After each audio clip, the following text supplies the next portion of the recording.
नमो भगवते वासुदेवाय। ओम नमो नारायणाय नमः। आज दिन गुरुवार है और आज निर्जला एकादशी का व्रत है।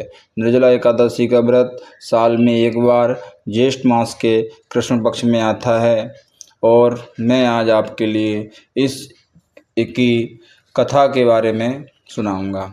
इस कथा को हमने एकादशी महात्म नाम की किताब से लिया है। इसमें इसका वर्णन दिया गया है। अथ निर्जला एकादशी व्रत कथा।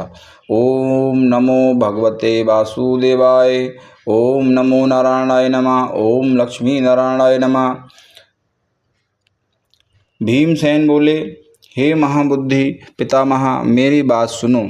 युधिष्ठिर, द्रौपदी, अर्जुन, नकुल, सहदेव ये एकादशी के को कभी भोजन नहीं करते।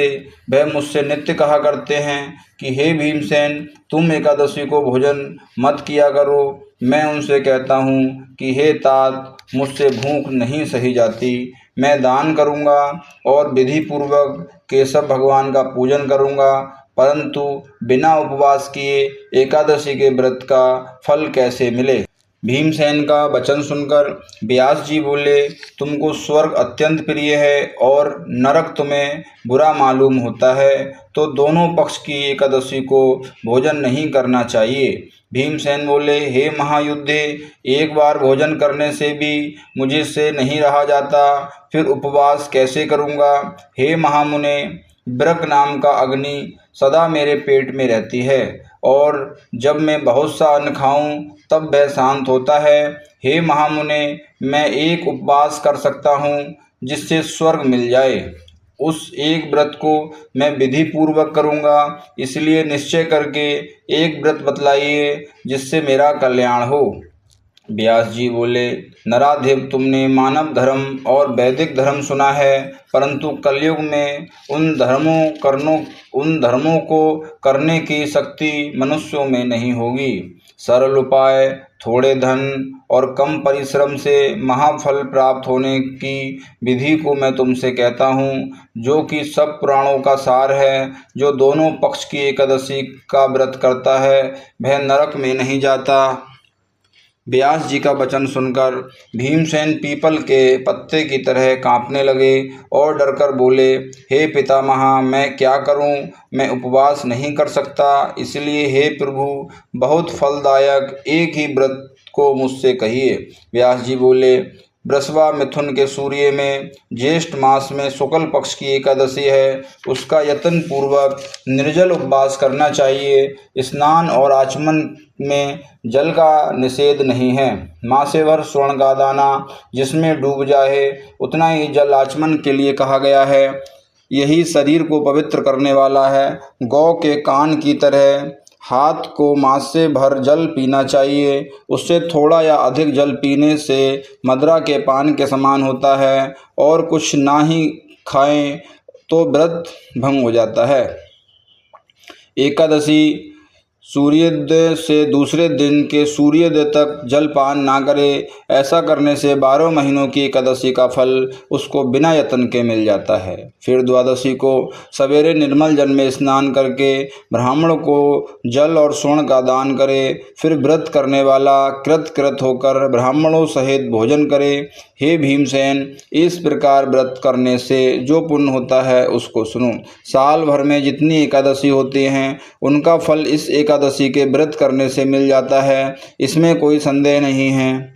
शंख चक्र गदाधारी भगवान श्री कृष्ण ने मुझसे कहा है कि सब धर्मों को छोड़कर मेरी शरण में आओ। एकादशी को निराहार रहने से मनुष्य सब पापों से छूट जाता है।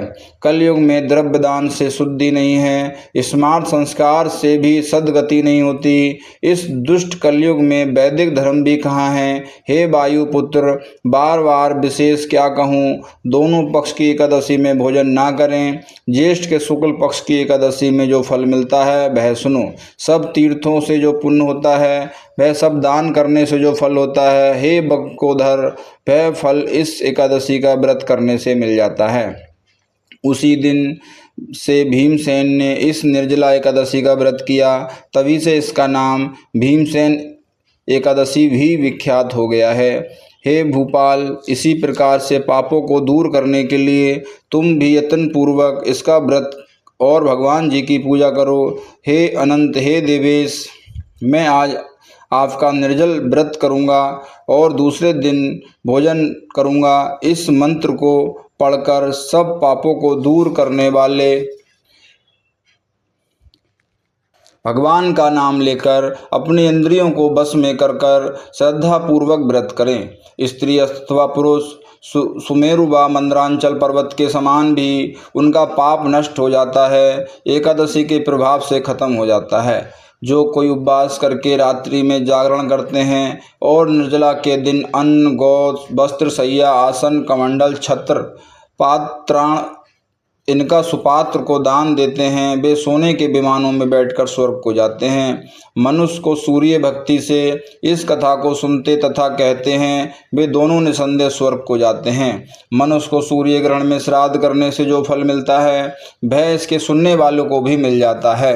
दातून करके इसका नियम करें। मैं केशव भगवान को प्रसन्न करने के लिए आचमन के सिवा एकादशी के व्रत में दूसरा जल ग्रहण नहीं करूँगा। द्वादशी के दिन गंध, पुष्प, जल और दीपक से देवताओं के ईश्वर वामन जी का पूजन करना चाहिए।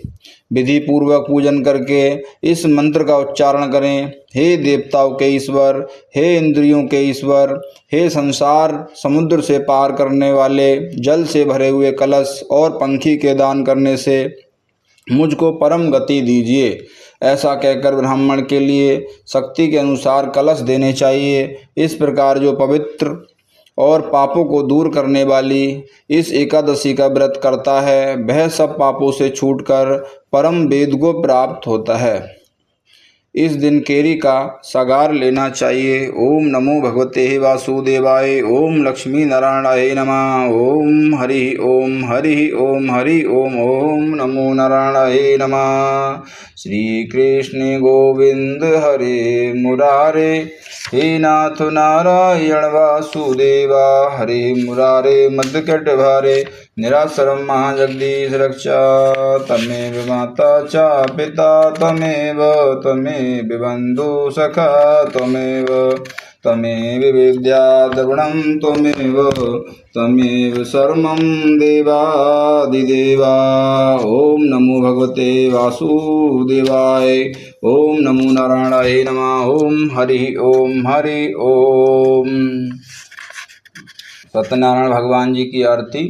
ओम जय लक्ष्मी रमणा, श्री जय लक्ष्मी रमणा, सत्यनारायण स्वामी जनपातक हरणा, रतन जड़ित सिंहासन अद्भुत छवि राजे, नारद करत निरंजन घंटा ध्वनि बाजे, प्रगट भये कल कारण द्विज को दरस दियो, बूढ़ो ब्राह्मण बन के कंचन में लिखियो, दुर्बल भील कठारी जिन पर कृपा करी, चंद्रचूड़ एक राजा तिनकी विपत्ति हरी, वैसे मनोरथ पायो श्रद्धा तज दीनी, सो फल भोग्य प्रभु जी फिर स्तुति कीनी, भाव भक्ति के कारण छिन छिन रूप धरो, श्रद्धा धारण कीनी तिनको काज सरो, ग्वाल बाल संग राजा बन में भक्ति करी, मन वांछित फल दीनो दीन दयाल हरि, चढ़त प्रसाद सवाया कदली फल में बा, धूप दीप तुलसी से राजी सत्यदेवा, श्री सत्यनारायण जी की आरती जो कोई गावे, कहते शिवानंद स्वामी मन वांछित फल पावे। ओम जय लक्ष्मी रमणा, श्री जय लक्ष्मी रमणा, सत्यनारायण स्वामी जनपातक हरणा। ओम सत्यनारायण स्वामी की जय, विष्णु भगवान की जय, लक्ष्मी नारायण की जय। हरि ओम हरि ओम। इस कलयुग में एकादशी महात्म व्रत कथा का पाठ सर्व फलदायक